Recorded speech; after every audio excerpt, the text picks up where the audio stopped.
welcome to the Week 3 edition of the NFL Strategy Lineup Construction Show. I am Josh Engleman. I am joined, as always, in this lovely Friday time slot by the boss, Alex Baker. Alex, how you doing today?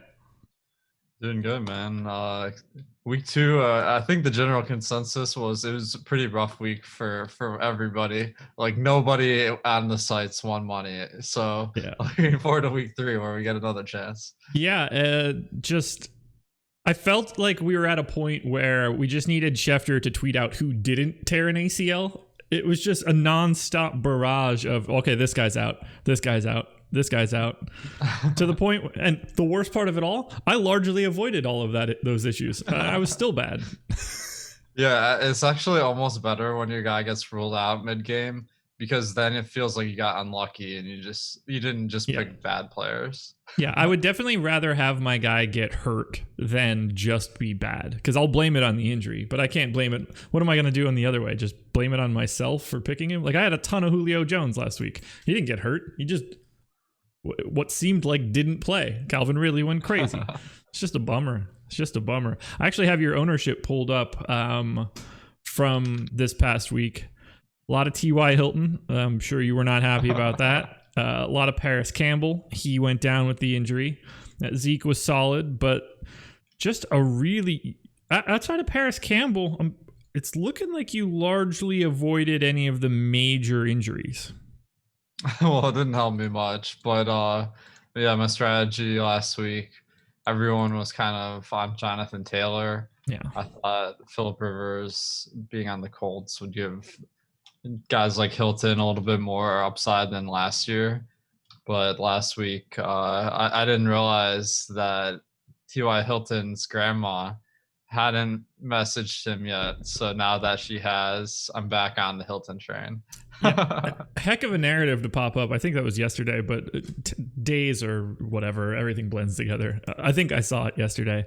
Yeah, I never thought to myself like, oh, DFS isn't going very well. I should text Nana to find out what I'm doing wrong. I mean, mostly because I don't have a grandmother that's alive, so that text is going to go nowhere. But if I did, I don't think Nana's going to be able to tell me what's going on. Yeah, I mean, I'm glad we don't get texts like that from grandparents and be like, yo, I haven't seen you at the top of the leaderboards recently. Like, that's not you. Yeah. Could you imagine that? Like, that's just... Like, what do you want me to do? I'm getting older. This team isn't as good. Like, I can only do so much. I'm a wide receiver on a football team. I'm not LeBron James. I did have one question for you. So, Derrick Henry was the chalk play of last week. He was 38% owned in the slant. You, however, came in at just 9%. Is that more of a case of an upper bounds of ownership for a guy that is a stud running back, so priced highly? Obviously, the getting high ownership on a relatively low salary player is a very different experience. But when someone like Derrick Henry is 38% owned in a contest, more often than not, I'm assuming you're going to naturally just have guys around him at lower ownership.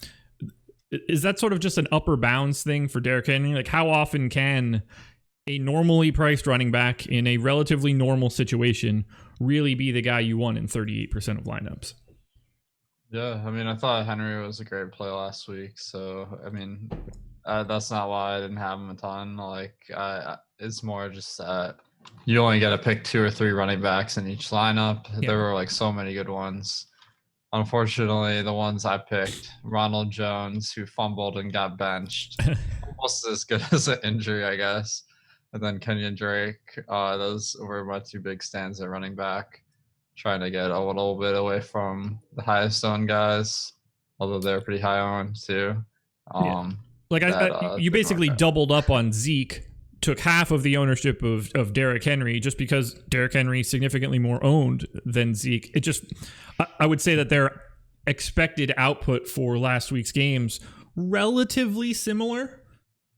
It just becomes a natural place, I think, where you can flip-flop ownership on 2 guys in a larger field GPP. It's not that Derrick Henry didn't project well. He clearly did. In a cash game, Derrick Henry probably looking really good. I mean, not in the grand scheme of things. He put up 8 fantasy points, but it's just something that I noticed immediately, the very dark red shading on the Derrick Henry ownership. So he started off getting away from the chalk running back that didn't perform. Normally you're probably sitting pretty, but that's NFL DFS for you. Do you ever feel like you're sitting pretty? I mean, like, not even just you, like anybody in general. I never feel good. I don't think that I've ever had the guy score the first touchdown of a slate, like ever. Dude, I mean, it's not even that cool when you're winning a bunch of money early. Like I had this one screenshot of currently winning like 3.2 million. It was like the day I've won the DraftKings finals. I was in first, a decent amount of the way in, but like it was one of those days where everyone on my team got injured. So like then I just fell like through the standings. Just like I ended up losing money even though I had that early screenshot. That's just brutal. I can't even imagine what it's like to see currently winning 3.2 million and not immediately having a panic attack first and foremost, and then just slowly watching that number turn into currently winning 100,000 or whatever that number ends up being. That's not 3.2 million, unfortunately. Oh, the sting on that one is very real. We didn't touch on it, but Laffy and Adam and I do a sort of recap show on Monday where we talked about the winning lineup. The winning lineup from the slant last week was a Josh Allen quarterback with Stephon Diggs coming back, and then Mike Gesicki as the run back. So just a single stack with the run back. Everything else relatively flat. Other than needing the monstrous performance of Aaron Jones, I think it's just another data point where we see, more so than anything else, you just sort of need to hit all of these dudes that go for 20 fantasy points. It feels at this point like there's no rhyme or reason to the non-stack portion. You just have to hit 8 darts. NFL's hard. Is NFL the hardest DFS sport? Well, I think it's the easiest to win money at because like the competition is so much weaker than other sports. Plus it's once a week, so that like puts all the novices in the same contest as you. So I think the problem with NBA and MLB is like people churn through their money like really fast, but NFL being less regular is a lot better. The only thing is the field sizes are way bigger too, so this is like more improbable for you to win a tournament. Oh, it just feels so sad to like know that your guy scored 10 fantasy points and you're just like, okay, well that lineup's probably dead. Yeah, it's like oh good, another week I'm not winning $1 million. Yeah. So I pulled up last week's big mini max, 297,000 entries. And I also grabbed the exposure for one of our premium subs. I might whiff on this. It's either Strixstein or Strixstein. I'm going to go with Strixstein. So Strixstein 71, but he is an active member of our premium Slack. And I pulled up his lineups just to take like a quick look at, what one of our subs is doing. And he got pretty extreme. Every lineup is a game stack, except for one lineup that has no stack whatsoever. But 67 lineups bringing 2 back, running back plus wideout. 41 bringing 2 back, wide receiver plus tight end. 30 more bringing 2 back with 2 wideouts. So basically, quarterback plus 2, bringing back 2, full game stacks clear across the board. Is that, I don't want to say that is that a strategy that works for you, because there's obviously more than one way to skin a cat. Is that a bit too aggressive in your opinion? Well, the first thing I'd point out about this contest is there are 297,000 entries. So like taking an approach that even though like those are really aggressive game stacks, like stacking 4 players with your quarterback, like when there is a game that's a shootout, that just makes it so much easier to like hit 9 players that do well. So I think it's like a good strategy for a tournament with this many people. And I've seen like a ton of times like game stacks take down millionaire makers. So I think that's solid. It's not a situation where I don't think you can build a good lineup without a game stack that's this aggressive, but I think it is a very solid strategy for a tournament this size. Once you start going down to maybe like the 5 digits of players, then stacking less aggressively makes sense too. Okay. Yeah, that was sort of my first thought when I looked at it. It's 300,000 entries essentially. You're going to need something off the beaten path to be first out of 297,265. Like you're going to have to hit a dream scenario. Winning lineup looked pretty similar to the winner from the slant. It's the Josh Allen's Diggs lineup. Didn't have Gesicki coming back. Strickstein also went largely across 4 quarterbacks: Kyler, Matt Ryan, Dak, Mahomes. I think that they looked like 4 really quality options. They are 4 of the 6 guys that I also went with last week. I know that the Atlanta-Dallas game was pretty high in your top stack odds for last week.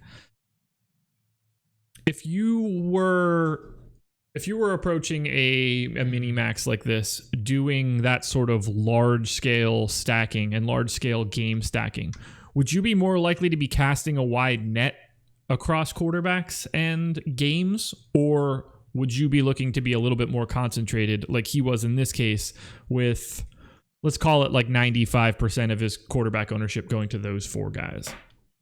Yeah, I think that he went for like the best plays probably overall.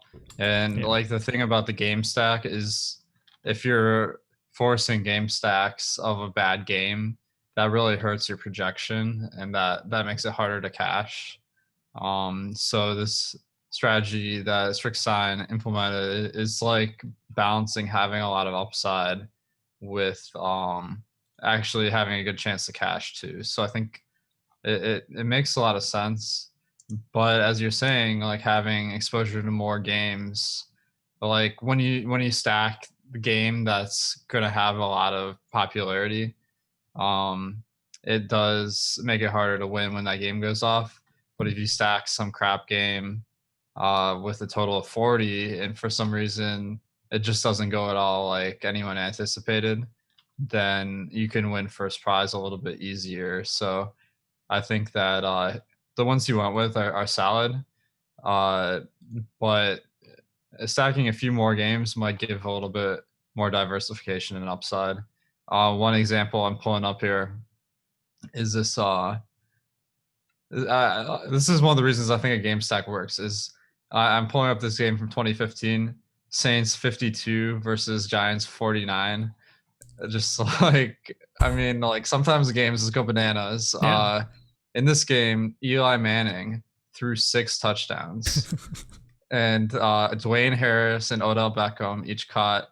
Dwayne Harris caught 2, Odell Beckham caught 3, Shane Vereen, their pass catching back, caught 1, and on the other side, Willie Snead and Brandon Cooks both caught 2 touchdowns. So like, if you get the right game, I mean, the New Orleans Saints are always a good offense. The Giants not as much. So I think like maybe this would have been like a moderately good game to stack, but this is a good example of a game where it produced 4 guys that scored more than 20, 30 points. So like when you get the right week, it has big upside. Yeah, you get God, I guess Breeze probably the better game, 7 TDs, 500 yards. So you go to Breeze, you get Brandon Cooks for 2 TDs, 6 catches, 88 yards. Willie Snead, 6 catches, 70 yards, and 2 TDs. We haven't even mentioned the fact that Ben Watson and Marcus Colston also had 1 touchdown and 100+ yards for each. So plenty of combinations of wide receivers from the Saints. You bring back Odell Beckham on the other side, 8 for 130 and 3 TDs. You bring back Dwayne Harris on the other side, 3 catches, 30 yards, and 2 TDs. And all of a sudden, if that is the game that you had 30% game stacks of, you're bound to find a decent combination of the leftovers after that. After that, you're just rotating through all of the other best plays from the slate in different combinations, because you're only trying to fit in three roster spots after that. You have the ability to just say, okay, it's going to be this main wide receiver and this main running back from these other 2 games.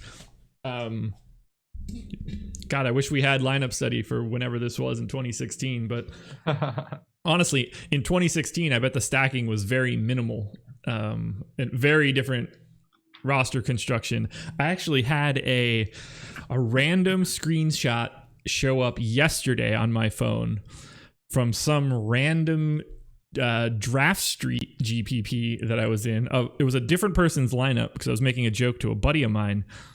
So it was a 2 quarterback scenario at that point. Neither quarterback had a piece of a stack in the lineup. And this was a lineup that finished like 4th in whatever GPP I was looking at. So a 2 quarterback lineup, no stacking whatsoever. That's how different everything looked 5 years ago in DFS. I would love to see what lineup study would look like. For how many mistakes were being made that just were not known in the industry yet. Because it's a lot. Yeah, I think one of the big innovations of the past few years was the run back, because like people knew about stacking the whole time, but I think Chipotle, Attic, and Papa Gates like just kept winning all these millionaire makers and stuff, and like when you looked at their lineups, they'd always running back with the guy, and that strategy wasn't really like that well known at the time, but it made a lot of sense. So they kind of like figured that out. Now it's like super well known, and like probably half of lineups in some tournaments have the run back. So it all evolved a lot, and maybe there's some new innovations that the folks viewing can figure out on their own and maybe win $1 million doing something that none of us have thought of. Yeah, we'll look back at September 25th, 2022 and think like, why did we not see this coming? Yeah, I mean, that's definitely possible, because when we look back at September 20th, like we definitely didn't know what was coming then. Yeah, also very true. It took 5 days. Guys, as you're coming in the door, 230 people in here right now, only 32 likes. That is not quite enough. Go ahead and hit that thumbs up, because we got to talk a little bit about some of the content we have going on today. Free content, in fact. Alex, your projections are free today. It's a good day to get in there, get an idea of where you stand heading into Sunday. So if you want to see NFL projections, check them out right now. MLB ownership projections, also free for tonight. So if you're trying to play any MLB, you can figure out where the public is. We've got a ton of shows coming up. We've already had 2 shows today. This is show 3. Coming up immediately after this at noon, Matt and Kyle are going to do the NFL Start-Sit show. Alex, you will be back on a show at 2:30 today with Laffy and special guest for On the Contrary, Davis Maddock. 4 p.m. we have Ben and Julian doing the betting show. 6 p.m. we've got Jason, Jeff, and Terry doing MLB Live Before Lock, and then Adam and I are back at 7:45 for NBA Live Before Lock. We're just a full channel now. Like, this is just, we have programming from start to finish throughout the day. It's more likely that we're on a show than not on a show. Yeah, I mean, you love to see it.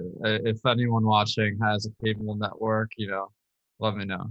Yeah, look, we could fill a lot of hours of content if any particular cable network is looking for us.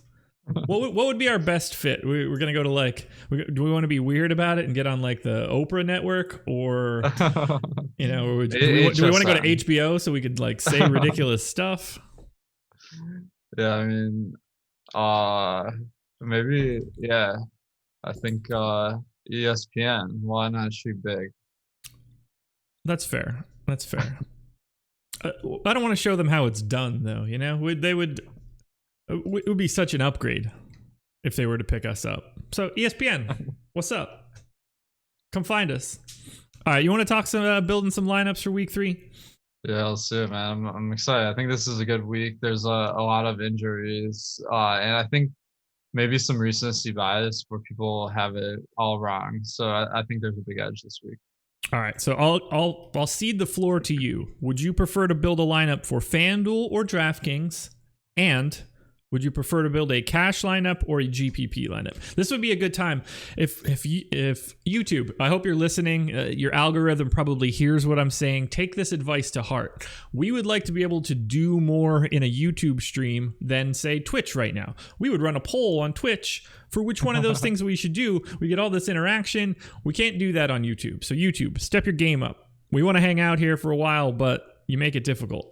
What do you want to build, Alex? FanDuel, DraftKings, Cash, GPP? You're the boss. Oh, let's do a FanDuel GPP because I feel like maybe that'd be last on our list last week. FanDuel GPP, easy enough. Let me go ahead and close this Giant Saints 2016 box score. Don't think I'm going to need that one any longer.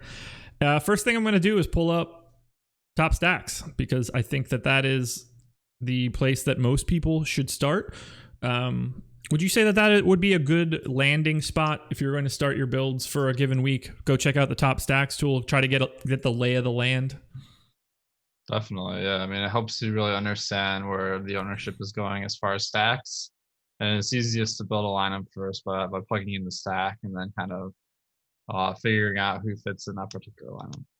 So immediately, there are a few things that stand out. One, Kyler Murray, 22.5% ownership at QB. Arizona, the second highest top stack odds. What do you make of the high top stack odds along with Kyler Murray? Is that just a simple over-owned stack? You would look to go a different direction? I mean, depending on the contest size, at least. So here's the thing about this stack. Like, they're going up against Detroit. That's a good matchup. But I feel like not only is the stack high owned, it's high owned with two players, Kyler Murray and DeAndre Hopkins, because Arizona really doesn't support a lot of fantasy assets in their passing game because Hopkins so far has been getting so many targets. So that makes it really hard to build a unique lineup, but I think those lineups will be quite good as well. So, I mean, I don't think I'm going to totally avoid it, but I'm going to try to think of ways to maybe make an Arizona stack that might include some players that other people don't have.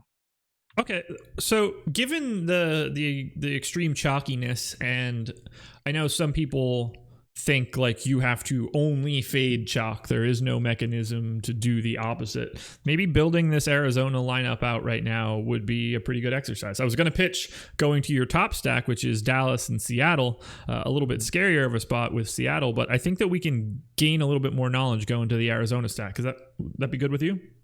Yeah, let's do it. It'll be tough because, I mean, I guess we just gotta get Hopkins in there. Like, it'll be really hard to build a good lineup without him. So then it's all about, like, can we find the one-offs that are going to be contrarian this week and in good place? All right, so right out of the gate, I'm starting it off. I've got Kyler in. I've got Hopkins in. The question then becomes, do we add another Arizona pass catcher? And is there a guy that immediately stands out from the Lions side that we want to bring back?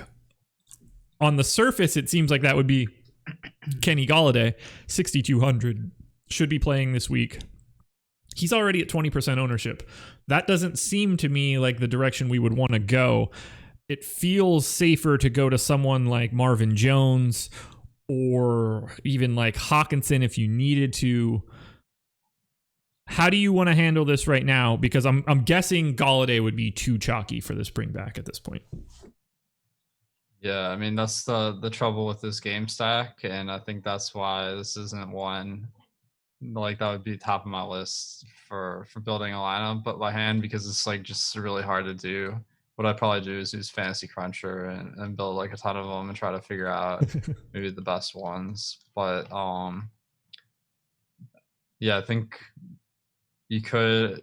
I mean, Galladay is looking pretty good this week on FanDuel. It's all about the touchdowns for wide receivers. So I think Jones or Hawkinson are also in play, just hoping they get the scores and not Galladay. Yeah. So I really don't have a strong preference one way or the other, but I know tight end's always hard to fill. So maybe going with Hawkinson could be a nice build.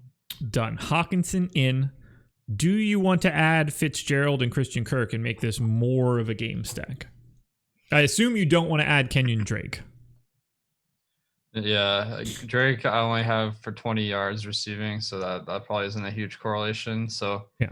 Fitzgerald, Kirk, on FanDuel, where you need a little bit more out of receivers to be viable because they don't have that PPR. I don't think they're great plays this week, so I probably would just leave them out in my hand-built lineup. Okay. So then with Murray, Hopkins as a relatively chalky core, Hawkinson coming back, going to be more popular in a Kyler Murray, DeAndre Hopkins stack, but not necessarily popular in general, only projected for 5% ownership. What would be the next spot you would want to look to? Clearly, we're going to be going pretty late on the defensive side of the ball. We have 2 empty running back spots. How cognizant are you going to be about ownership in those 2 spots, given how owned Murray and Hopkins are? Yeah, we're gonna have to go off the board a little bit. So I'm gonna try to find some players I want to plant a flag on. One of those guys this week is Austin Eckler. Okay. Like, I feel like people have pegged this situation in LA all wrong, where like Josh Kelly got 20 carries last week, but Austin Eckler also got 20 touches. And I just feel like Eckler is capped at 20. Whatever else the team has as far as rushing attempts is going to go to Josh Kelly, but that number is going to vary a ton week to week. So I think Eckler may go undervalued if people think this is just a straight timeshare. Austin Eckler showing up 23rd on your big board right now. As I scroll to find the Chargers, Austin Eckler, 2.8% ownership. That will certainly keep this lineup a lot less chalky. After that, we're going to have another running back that we need to slot in. Is it Miles Sanders? Is it David Johnson?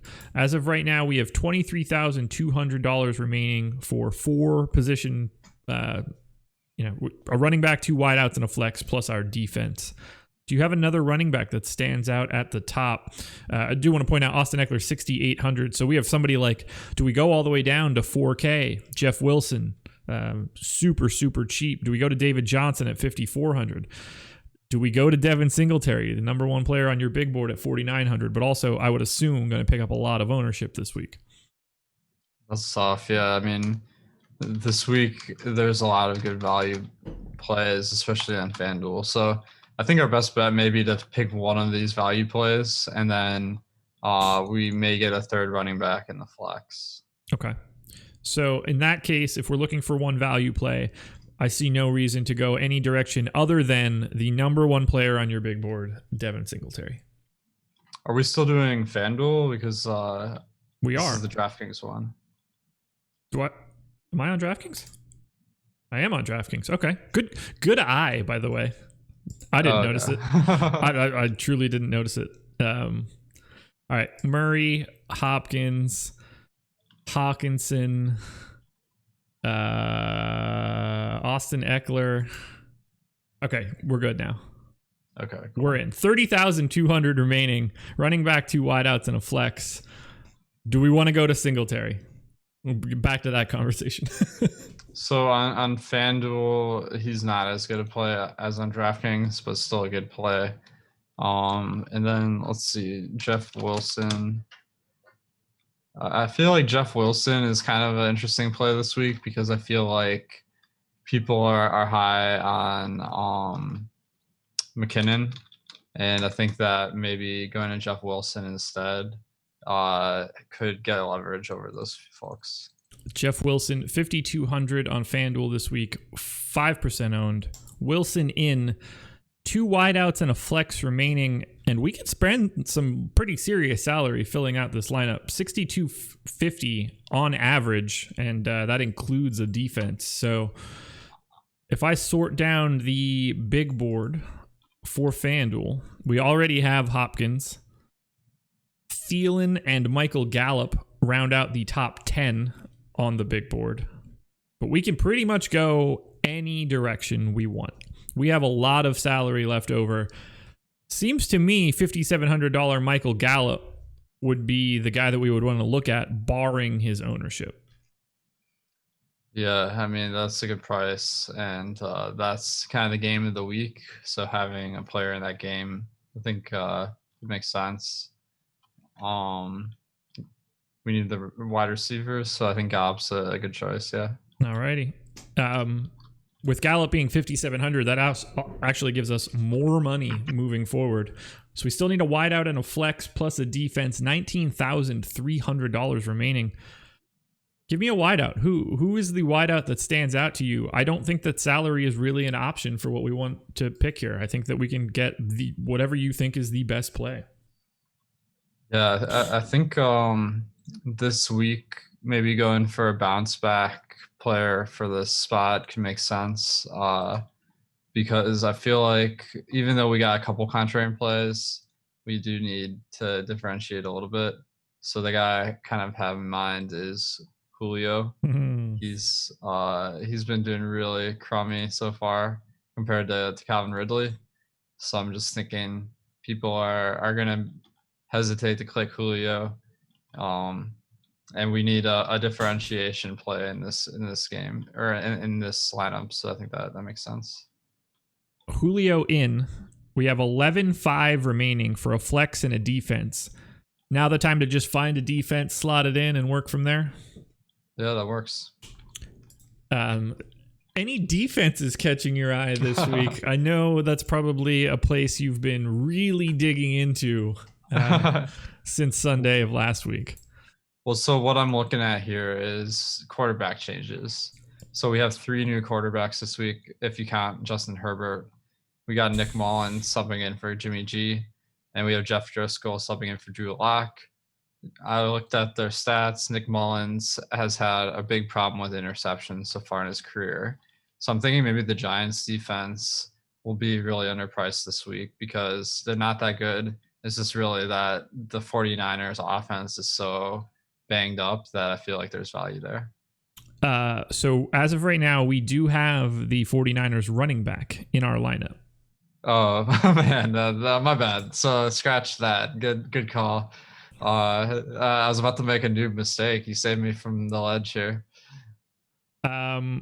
Who else ranks fairly highly? I guess we could actually bring this question up because defense gets glossed over so much. Do you worry about any correlations for your defense? Obviously, you're not looking to play a defense against most of your lineup on a normal slate. But do you look for any sort of positive correlations? I know there is talk of, running your running back with a defense. I think there's a correlation between running back and defense because if the defense is scoring well, that means the team's up. But I don't know if that really applies to outlier performances. Like if a defense scores 20 points, I don't know if that means the running back's gonna also have a huge outlier because that usually requires defensive touchdowns. So I don't really force that at all. Just because I'm looking for outliers and a tiny correlation might not get it done. That might be one of those scenarios where correlation does not mean causation. Just because they are positively correlated, I don't necessarily think that it should just be something that you're setting as a rule in Fantasy Cruncher, so to speak. Yeah. So on that note, we do have the ability to go to someone like the Falcons defense against the Chicago Bears. They are the 5th highest defense on the big board. We could, of the teams that are highly ranked for you, Giants, Browns, Colts, Bucks, Falcons. Would you want to go much further down than that? I mean, it's defense, so I think you could really go with anyone, but I think targeting those quarterbacks that aren't as good with the opposing defense makes sense. So I hate to say it, Trubisky isn't the greatest. The one thing about him is that he doesn't throw many picks. So he's not my favorite quarterback to target. His interception percentage last year is 1.9%. This year he's thrown 2 in 2 games, so that's been a little bit worse. But I think this is a good defense to target despite that because Chicago's only projected for 22 points, and they're just not good. Falcons D enters the lineup, which means we have $8,300 for a flex play. So we could even make some mild changes elsewhere, given $8,300 is quite a lot of salary on FanDuel. Yeah, I think we could get pretty much anyone like other than very top 5 guys. So is there anyone jumping out to you like for the flex? So just working down from the top of your big board, Zeke out of our salary tier, Kamara out of our salary tier, Jonathan Taylor, I think too far down. We would then have to just make some pretty aggressive changes. Hopkins we already have. Thielen would be the first guy to stand out, but I feel like I want to go more towards a running back than Thielen just because of the site. So if I work my way down to running back, we get to Miles Sanders at 7,400, 8th on the big board. And that would allow us a little bit of additional salary to upgrade maybe Jeff Wilson, maybe Michael Gallup. I think that we can go that direction if we wanted to. If I slot Miles Sanders into this lineup now, can I do that? Is he on the main slate? Not on the main. No, he is on the main slate. Yeah, he is. Yeah. He's like the most popular player this week on DraftKings. Oh, then we're booting him. Oh, it looks like he's quite popular on FanDuel as well. Yeah. 36% owned, so it's not going to be Sanders given our current ownership. We don't have like a lot of the top owned guys, so it's not horrible. We have Hopkins. He's projected to be the second highest owned, but we don't have Taylor. We don't have Drake, Henry, Elliott. Pretty much all the chalk running backs aren't in this lineup, so it's not horrible. So we've got $900 left if we put Miles Sanders into that spot. That gives us a 60 to 70% contrarian ranking, 70 to 80% value ranking. Nice. I think both of that stands out pretty good. The question is, what do we want to do with that additional 900? I don't think that we want to just leave that on the table right now. Yeah, that's solid because, I mean, whenever those numbers add up to more than 100, that means you got an above average lineup you're working with. So I think, we could look at upgrading Wilson. We could upgrade Gallup. I think those are really the two pivot points here. So we can go to up to 6,100 if we upgrade Wilson. 6,100, the highest ranked guy that we would go to at running back. We would then be moving towards Singletary would be the upgrade. Not a huge gap here. Wilson 22nd on the big board. Singletary 11th. But that seems to be the only place that we could truly do this unless we wanted to get off of Hawkinson for like a higher level tight end. Yeah, I mean, the big board captures value too. So if Singletary is higher than Wilson, it means that he projects a lot better because he's more expensive. So I think Singletary is a nice upgrade there. Okay. So if I switch to Singletary, we'll see where we end up here. Where you hiding, Singletary? There you are. So that leaves us only $200. Contrarian ranking, 40 to 50%. Value ranking greater than 90%. So again, nice. We are coming in with well north of 100. You would consider this to be a pretty solid lineup for FanDuel. Okay, so this would be a good question for everybody. I think they would want this answer. Contrarian ranking 40 to 50%. Value ranking 90%. Is there a particular type of contest you think this lineup would work best in? Whether that's large field FanDuel, smaller field, single entry. Does that makeup lend you to anything in particular? I feel like this might be best in a mid-range field, not like a millionaire maker style contest, just because it is a little bit heavier on like chalk plays and less on kind of like a contrarian stack. So I think this would be a good lineup build for like a mid to high stakes tournament or a smaller field low stakes tournament. I'm assuming we would want that contrarian number to come up a bit if we were trying to get into like a milli maker, where right now we would probably want to swap out something like Miles Sanders' 36% ownership to drop down to insert guy here. We have 7,600 available. Not really a running back in that actual range. Miles Sanders would kind of be that guy, but getting away from that, I think would probably be the direction. But I like the idea of having. I don't know if you said it before. That's the first that I've heard you mention the trying to get north of 100% total across both of those. rankings. So I think we just did a pretty good job building out a FanDuel lineup here. Yeah, I think so. Hopefully this one isn't duped too many times. Maybe if you're entering it, make some tweaks. Yeah, I think you can there's a tweak or two. Just swap out a defense or something. You should be good to go. Now that we don't have Jeff Wilson in there, somebody mentioned switching the Falcons defense to the Giants like we talked about before. Can we still do that?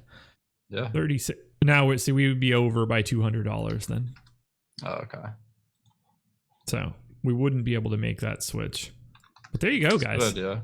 It's a pretty solid lineup. Go Julio. I'm sure he's going to go nuts this week when I don't have him compared to last week when he was my most exposed player. Oh man, yeah, that's tough, man. Like it sucks when you buy in on the bounce back candidates and then they like continue to do bad because it feels like you're just outplaying yourself. It's God. Whatever I usually do with the Falcons, I usually get wrong. So just make sure you pay attention to Live Before Lock at noon on Sunday so you can get that information. Speaking of Live Before Lock at noon on Sunday, this guy right here got his 100 yards and a touchdown pick correct. Wow, that's the first time. I'm 1 for 2 this year. That was good. The first week I fully jinxed both people that I mentioned, which was not all that great. Boston Scott was terrible. George Kittle got hurt. I like it. So you got to tune in for my 100 yards and a touchdown pick, everybody. I'm batting 500. That's Hall of Fame level right now. It's hard to call those touchdown plus 100-yard picks, as you know. Yeah, it absolutely is. So we've got about 400 people in here, 87 likes. Gonna need a little bit more of a thumbs up. Guys, we're going to have to get that like number up. We definitely need it over 100. That is a no-brainer. Need the thumbs up over 100. We're getting a lot of commentary about how Julio Jones is a game time decision. Not that kind of show, guys, but tune into On the Contrary, where you guys will likely be breaking into the minutia of individual teams a bit more. And then, every other NFL show that we do over the next 2 days, we'll definitely hit on it. Gauge would make some sense. Give us hint to avoid. Don't say Julio. He's already broken down. I don't understand what I'm reading there. Do we transition now to a DraftKings cash lineup? Or do you want to transition to a DraftKings GPP lineup? Let's do some cash. Okay. Let's clear this out. DraftKings cash. And we've got about 10 minutes to go before we got to get out of here and cede control over to Kyle and Matt, I think. Am I right? Yes, Kyle and Matt. They'll be up at noon. So let's dive in. DraftKings cash. Where are we starting? Who is the first guy that needs to be in a lineup if you're playing DK cash this week? I think Singletary probably. He's just going to get a bump in that workload compared to his price with Zach Moss out. Perfect. I love it. So let's grab Singletary first and foremost. Immediately, just lock him in. If we want to take a look at your big board, I'm also going to pull up our current ownership projections. That sort of combination should lead us to the large majority of what we need to construct here. If someone is very highly ranked in the big board and very highly ranked in the ownership, I'm going to go ahead and assume that they're probably a decent cash lineup option. Miles Sanders, the chalkiest play of the day on DraftKings. He is also 4th on your big board. Would Miles Sanders be the next guy in? Yeah, I'll just throw out real quick that if you want to build cash lineups, a good option is the Express Pass, where you get this big board for $3.95 a week. If you just pretty much take the top guys on the big board, it's going to be a really good cash lineup. So I think Miles Sanders, we got him versus Cincinnati, big favorite, and he got a workhorse role last week. So I think just a tremendous play this week. There you go. I like to hear that. Chalkiest wide receiver, DeAndre Hopkins. Hopkins ranking 8th on the big board. The question will just sort of be, is that extra $1,000 on Hopkins worth it over some of the other potential wideout options? Adam Thielen, $1,000 cheaper, comparable ranking on the big board. So we'll see if we need that money, unless you just think that Hopkins should be in there no matter what. I don't think he's essential just because when you get a wide receiver that's that expensive usually. I mean, if you have the money, great, but definitely not essential. It feels like Kyler Murray is close to essential. He's the fourth most owned guy on DraftKings as of right now. He is the highest ranking quarterback on your big board, but he also comes in 40th. Carson Wentz is close. Matt Stafford is close. Would you just try to take the combination there of him being relatively highly owned and ranking well for you? Yeah, I think spending up a little bit at quarterback gives you a little bit more consistency. Like Murray, he gets a lot of yards rushing, and that really increases his floor. So I think he's a great cash quarterback. Excellent. All right, we need some wideouts. Start hitting me. Who do you like at wideout from a cash perspective? Ownership is up on the screen. Big board is up on the screen. Which direction are we going for wideouts? So I think this is where maybe targeting some guys that aren't in great team spots could make sense. Like we got Braxton Berrios for the Jets. He is being elevated to being one of their top receivers because their top two are out. So that's like screaming cash play to me. But in tournaments, not the most exciting guy for your tournament lineup. No. It's also not fun to roster Jets. Yeah, definitely. They're going to be passing the ball a lot this week, though. So, or most likely. So, I think it's a good spot to rack up some PPR points. 16.25 projected implied total for the Jets this week. That is dreadful.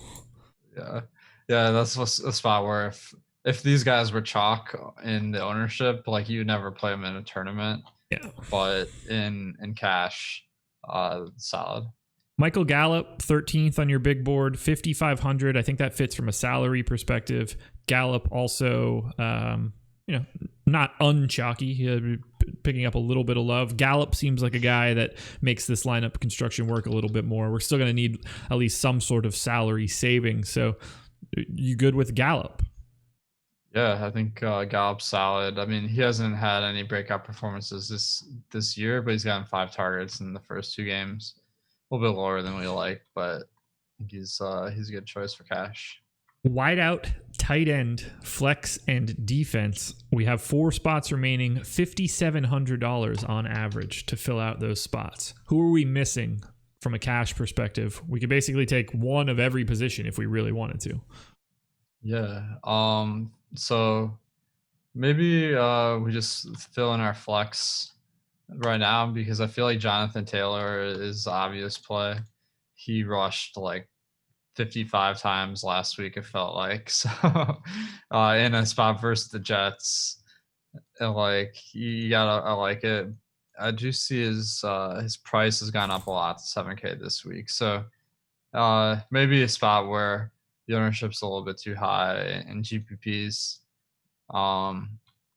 Actually, I mean, based on the price, maybe not the greatest cash option, but good placehold for right now. Yeah, I think in GPPs, or I mean in cash, it does make sense to pick some of the highest owned players, just to like have less variance versus the field. Sure.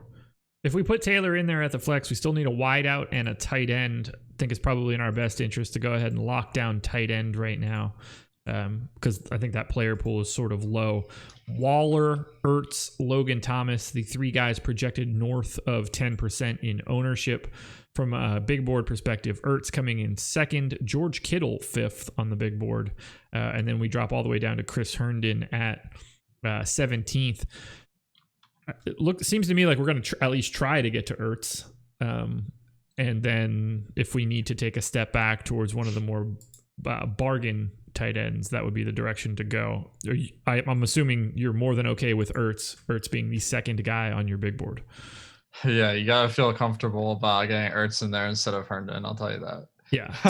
So we've got 10-7 left for a wideout and a defense. That sounds fantastic to me. We don't need to spend all that much on a defense. So Fill me out here with your final wide receiver selection for our big board, or from your big board. It's interesting because I'm trying to like factor in other things for cash. Maybe it doesn't even matter, but like T.Y. Hilton is someone I like this week. But then like the game script for Indianapolis versus the Jets is 10-point favorites. Like he could easily get scripted out of the game. So maybe going to a guy like Is it Thielen? Yeah, I was going to say Thielen coming in 9th on your big board. He's one of the most owned wide receivers. I think that lines up pretty well and gives us a ton of salary still to work with. Yeah, I think Thielen makes a lot of sense. $3,800 defense. We can get the 85 Bears if we want. Yeah, maybe we go with Adams then instead of Thielen because he's 70. Or wait, no, we can get Hopkins there, right? We don't have him in. We do not have him in right now. So let's switch to Hopkins and see where we end up with that. Yeah. If we go to Hopkins, we have 2,800 for a defense. That's perfect. Because we got the Giants here facing Nick Mullins, 2,700. Perfect. Tops on the big board as well. I'm anxious to see what this construction looks like. Contrarian ranking, under 10%. I'll take it. Value ranking, greater than 90%. We just built the goods. I think so, man. I bet this one's going to cash this week. Well, I should hope so, because the goal is to cash with this lineup. You don't need to win your 50-50s. You don't need to win your double ups. All you need to do is just sneak over the line. And a sub 10% contrarian ranking, a greater than 90% value ranking, we couldn't build that better by hand, could we? Like, I mean, that's as good as it's going to get, right? Yeah, I think that's solid. I feel a little bit bad about Taylor because I saw my projection for him wasn't quite as high, but as far as a cash play, paying up a little bit, but feel good about that.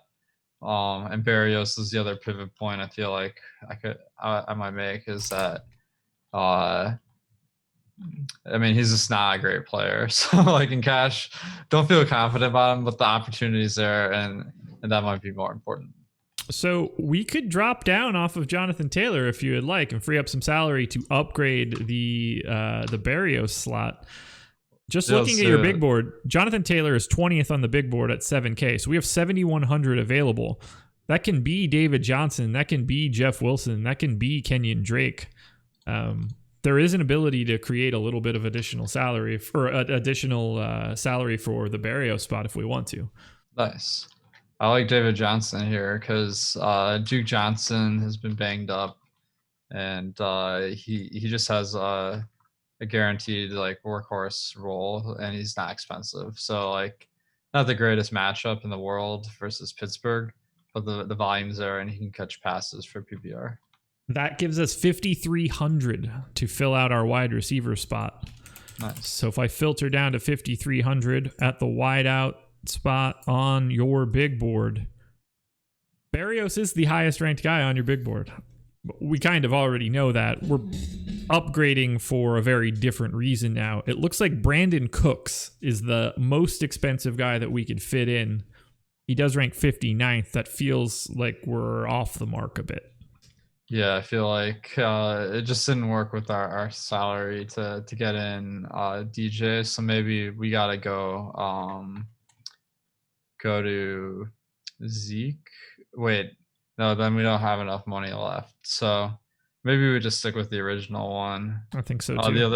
The other option is we get Jeff Wilson at running back, and then we pay up at wide receiver. So if we swap out of David Johnson and swap to or move to Jeff Wilson for the Niners siding, Wilson in, that leaves us 6,700 to fill out this final spot.